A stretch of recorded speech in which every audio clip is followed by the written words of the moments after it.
সবসময় ভিসা আমি কাগজ পাঠাইলে হইয়া যাই গিয়া। এবার তারা আমার সিডি দিছে, আমি বলে সরাসরি যাওয়ান লাগবো। সরাসরি সিডি লইয়া গেছি, পরে সকালে রাত্রে তো বাসাত কুমিল্লা গিয়ে ঢাকা গিয়া রইছি, সকালে সিডি লইয়া গেছি, পরে সিডি দেখা সেটা মালয়েশিয়ান এক লোক কয়, বাংলা পারে শিক্ষা লাইসেন্সে থাকতে থাকতে কয় এটা তো 19 তারিখে আপনার ইন্টারভিউ হবে, আজকে 18 তারিখ আপনি আইসেন কিনতেন। আমি কই ভাই আমি মালয়েশিয়া না গেলেও 19 তারিখ আর আইতাম পারতাম না, ভাল লাগলে আমার নিতেন পারেন, না ভাল লাগলে নাই। হেতে আমার ফেলছাইয়া কয় মুরব্বী।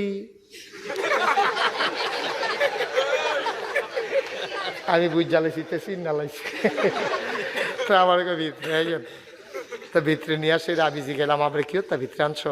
কয় হুজুর ওই ভিতরে আনছি, আপনি কোনো এমনি আইলেন না, ওই আপনার এর লাগিয়া আমরা চাওনের লাগিয়া আপনারা আনছি, আসলে আওনের কাম লাগে না। কারবার আর কি কারবার। আমি তোমরা চাওয়াই যে আমার কি কষ্টটা হয়েছে এটা বুঝাইতাম পারাম আমি।